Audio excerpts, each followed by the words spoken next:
Mr. Buffett, how can I make $30 billion? Start young. Charlie's always said that the big thing about it is we started building this little snowball on top of a very long hill. So we started at a very early age in rolling the snowball down. And of course, the snowball, the nature of compound interest is it behaves like a snowball of sticky snow. And the trick is to have a very long hill, which means either starting very young or living to be very old. And I would do it exactly the same way if I were doing it in the investment world. I mean, if I were getting out of school today and I had $10,000 to invest, I'd start with the A's. I would start going right through companies, and I probably would focus on smaller companies because I would be working with smaller sums, and there's more chance that something is overlooked in that arena. And as Charlie has said earlier, it won't be like doing that in 1951 when you could leaf through and find all kinds of things that just leapt off the page at you.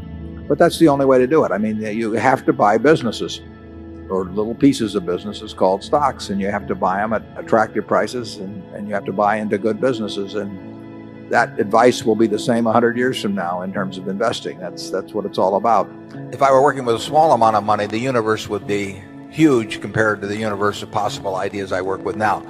You mentioned that 56 to 69 was the best period. Actually, my best period was before that. It was from right after I met Ben Graham in early 1951. But from the end of 1950 through the next 10 years, actually returns averaged about 50% a year. And I think they were 37 points better than the Dow per year, something like that. But that I was working with a tiny, tiny, tiny amount of money. And so I would pour through volumes of businesses, and I would find one or two that I could put $10,000 into or $15,000 into that were just ridiculous. They were ridiculously cheap. And obviously, as the money increased, the universe of possible ideas started shrinking dramatically. The times were also better for doing it at that time. But I think if you're working with a small amount of money, with exactly the same background that Charlie and I have, and same ideas, same whatever ability we have, I think you can make very significant sums. But as soon as you start getting the money up into the millions, many millions, the curve on expectable results falls off just dramatically. But that's the nature of it. When you get up to things you can put millions of dollars into, you've got a lot of competition looking at that, and they're not looking as I did when I started. When I started, I went through the pages of the manuals page by page. I probably went through 20,000 pages in the Moody's Industrial, Transportation, Banks, and Finance manuals, and I did it twice. And I actually looked at every business. I didn't look very hard at some. Well, that's not a practical way to invest tens or hundreds of millions of dollars. So I would say if you're working with a small sum of money and you're really interested in the business and willing to do the work, you will find something. If you were, there's no question about it in my mind. You will find some things that promise very large returns compared to what we will be able to deliver with large sums of money. Is business school worth it? Depends on the person.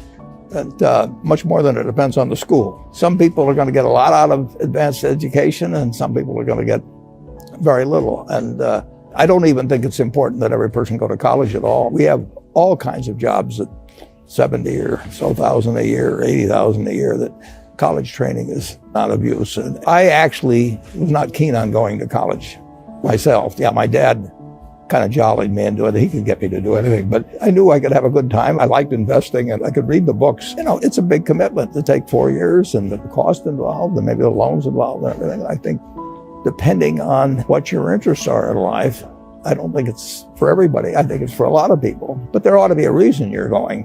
And I didn't really see much reason. There's nothing like following your passion. I mean, I love what I do, obviously, and I've loved it the whole time I've done it. Charlie is the same way. We have managers, they come, some of them went to business school, some of them didn't, they're all types.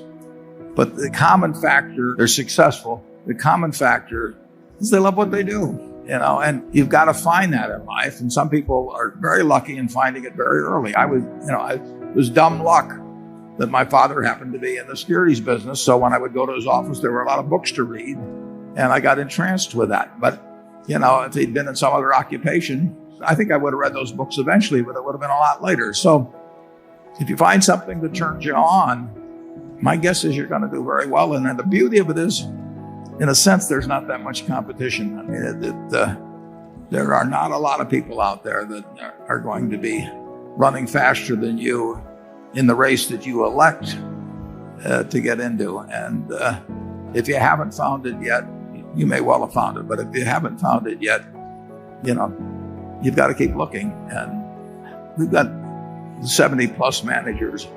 Some of them didn't. We had one guy that didn't go to high school even, didn't we? Charlie and Rosner. Oh, yeah. He quit in fourth grade, I think. Yeah. But, well, Mrs. B never went to school a day in her life, and when you go out to the Furniture Mart, I hope you go out this evening. We expect to set a record today in sales.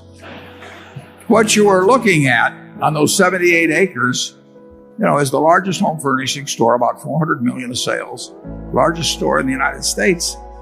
And it comes from $500 of capital paid in by a woman that never went to school a day in her life and couldn't read or write. I mean, she loved what she was doing. And, I tell the story. This is a true story. When she was well into her 90s, she invited me over to her house for dinner. That was very unusual. Had a very nice house, 6 or 7 blocks away from the store. And I went into the house, and the sofa, the chairs, the lamp, the dining room table, they all had little green price tags hanging down at them. It made her feel at home. And I said to her, Mrs. B, you are my kind of woman, yeah? Forget Sophia Loren, all the rest. I mean, this is my kind of woman. She loved it, and she loved it all her life. And just think of what that produced. I mean, it's incredible. I mean, one time my dad used to quote Emerson that the power that lies within you is new in nature, and basically the power that was within Mrs. B was new in nature. And over a lifetime, it produced amazing things. So find your passion, and then don't let anything stop you. The biggest mistakes are the ones that actually don't show up. They're the mistakes of omission rather than commission. We've never lost that much money on any one investment, but it's the things that I knew enough to do that I didn't do. We have missed profits of as much as, maybe $10 billion in things that I knew enough to do and I didn't do. Now, the fact I didn't buy Microsoft way back is not a foregone opportunity because I didn't know enough to make that decision. But there have been other investments where I didn't know enough to make the decision, and for one reason or another, I either didn't do it at all or I did it on a small scale. I was sucking my thumb when I should have been writing checks, basically. And those don't show up. There's no place where it shows missed opportunities, but I've missed some big ones. I will take a person graduating from college, and assuming they're in normal shape and everything, I will be glad to pay them, probably $50,000 for 10% of all their earnings for the rest of their lives. Well, if I'm willing to pay them 10% for $50,000 for 10%, that means they're worth $500,000 if they haven't got a dime in their pocket, as long as they've got a good mind and a good body. Well, if you're interested in business, I definitely think you ought to learn all the accounting you can by the time you're in your early 20s. Accounting is the language of business. Now, that doesn't mean it's a perfect language, so you have to know the limitations of that language as well as all aspects of it. So I would advise you to learn accounting, and I would advise you to be, in terms of part-time employment or anything else, work at a number of businesses. There's nothing like seeing how business operates to build your judgment in the future about businesses. When you understand what kind of things are very competitive and what kind of things are less competitive and why that works that way, all of that adds to your knowledge. So I would do a lot of reading. If you're interested in investments, I would take the accounting courses. I do a lot of reading about investments, and I would get as much business experience. I would talk business with people that are in business to find out what they think makes their operation tick or where they have problems and why. I just think you just kind of sop it up every place that you can. 70 years ago, I was in high school, almost a third as long as the country has been around. And when I was in high school, I really only had 2 things on my mind: girls and cars. and I wasn't doing very well with girls, so we'll talk about cars. But let's just imagine that when we finish, I'm going to let each one of you pick out the car of your choice. Sounds good, doesn't it? Pick it out, any color, you name it. It'll be tied up with a bow, and it'll be at your house tomorrow. And you say, well, what's the catch? And the catch is that it's the only car you're going to get in your lifetime. Now, what are you going to do knowing that that's the only car you're ever going to have and you love that car? You're going to take care of it like you cannot believe. Now, what I'd like to suggest, you're not going to get only one car in your lifetime, but you're going to get one body and one mind, and that's all you're going to get. And that body and mind feels terrific now, but it has to last you a lifetime. The key is to, certainly in terms of your personal life, the most important decision you'll make is the spouse that most of you will likely have.